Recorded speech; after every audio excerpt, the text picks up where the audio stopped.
Hello बच्चों, चलिए प्रश्न को देखते हैं। प्रश्न है, जिनोन के फ्लोराइड तथा ऑक्सीफ्लोराइड वास्तविक रासायनिक यौगिक है। देखिए बच्चों, यहाँ पर बात करें प्रश्न की मुख्य अवधारणा की।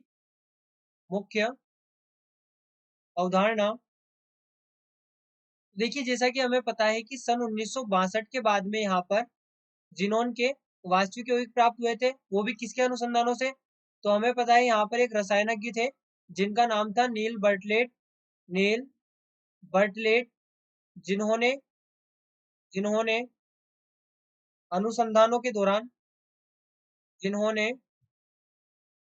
अनुसंधानों के के दौरान अनुभव किया अनुभव किया कि जो जिनोन की आयनन ऊर्जा है, जिनोन की आयनन ऊर्जा ये लगभग बराबर होती है ऑक्सीजन की ऑक्सीजन की आयनन ऊर्जा के आयनन ऊर्जा के। तो देखिए हुआ क्या यहाँ पर, जब इन्हें ये पता चला कि जिनोन की जो आयनन ऊर्जा है वो ऑक्सीजन की आयनन ऊर्जा के लगभग बराबर है, तब इन्होंने यहाँ पर फिर जिनोन के यौगिक बनाना प्रारंभ किया।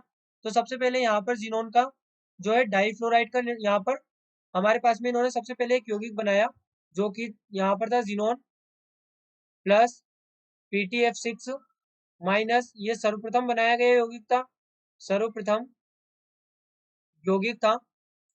अब देखिए इसके वास्तविक यौगिकों की यहाँ पर बात करें तो सबसे पहले क्या हुआ कि जो जिनोन है, इसको जब आधिक्य में लिया गया और इसकी क्रिया फ्लोराइड से करवाई गई, तो यहाँ पर ये प्राप्त हुआ जिनोन डाइफ्लोराइड, जो कि यहाँ पर 673 केल्विन तापमान पर अभिक्रिया संपन्न होती है।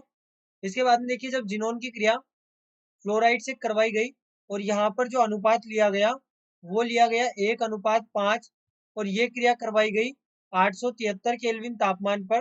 तो यहाँ पर प्राप्त हुआ जिनोन टेट्राफ्लोराइड। ये दो यौगिक तो ये प्राप्त हो गए। इसके बाद में देखिए अगला, यहाँ पर जब जिनोन की क्रिया फ्लोराइड से करवाई गई और जो अनुपात लिया गया वो लिया गया 1:3, 1:3। तो देखिए यहाँ पर प्राप्त हुआ जिनोन हेक्साफ्लोराइड, जिनोन हेक्साफ्लोराइड। इसके बाद में देखिए जब जिनोन टेट्राफ्लोराइड का जल अपघटन किया गया, जल अपघटन, यानी हम कह सकते हैं कि ये जो जल अपघटन किया गया था, ये किया गया था आंशिक जल अपघटन, आंशिक जल अपघटन। अब आंशिक जल अपघटन किया गया तो इसके दौरान जो यहाँ पर यौगिक प्राप्त हुआ वो था जिनोन ऑक्सी टेट्राफ्लोराइड, और साथ में यहाँ पर 2 HF के मॉलिक्यूल भी प्राप्त हुए। इसके बाद में देखिए जब HCF6 की क्रिया, यहाँ पर ये हमारे पास में HCF6 है, जब HCF6 की क्रिया करवाई गई जल के 3 अणुओं से, जल के 3 अणुओं से, यानी कि यहाँ पर किया गया पूर्ण जल अपघटन, पूर्ण जल अपघटन। तो यहाँ पर प्राप्त हुआ XCO3 यानी कि xenon trioxide plus 6HF plus 6HF। तो यहाँ पर ये जिनोन ट्राइऑक्साइड प्राप्त हुआ।